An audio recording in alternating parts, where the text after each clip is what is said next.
Tara, luto tayo ng chicken curry. So, ganito lang proseso niyan. So, meron tayo ditong kalating kilong manok.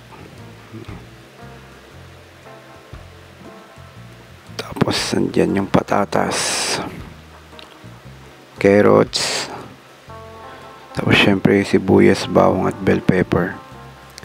So, ganito una natin gawin, no?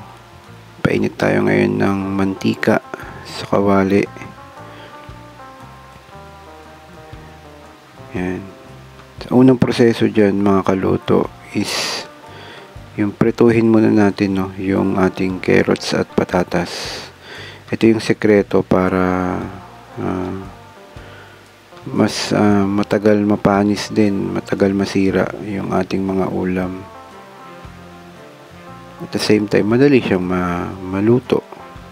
Tapos prito na rin natin dito yung manok pagkahango ng patatas at carrots.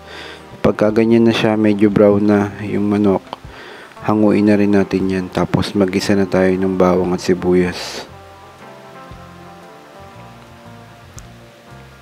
Sama na rin natin yung bell pepper para sa mga aromatics. Yan.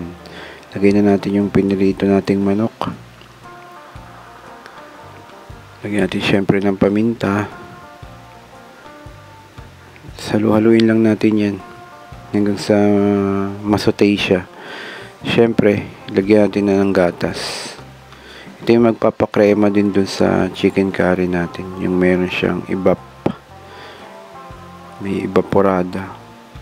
Syempre, pakuluin lang natin to. After ng mga ilang minuto, buhos na natin yung ating curry powder.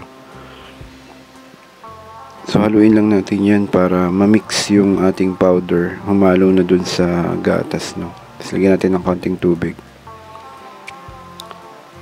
Tapos, pag nahalo na natin ng ganyan, no, takpan natin yan, pakuluin. So, pag kumulo na siya, after ng mga ilang minuto, yan. Siyempre, ilagay na natin ngayon yung pinirito nating patatas at carrots. Ayaw pa malaglag ng isaw. So, ayan, no. Haluin lang natin ito.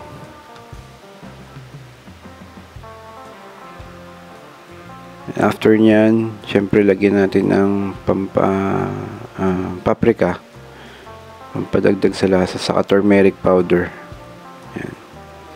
Yung mga herbs na nilalagay natin.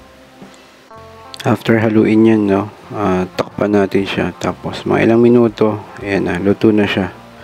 So, tara, kain tayo mga kaluto. So, see you next vlog.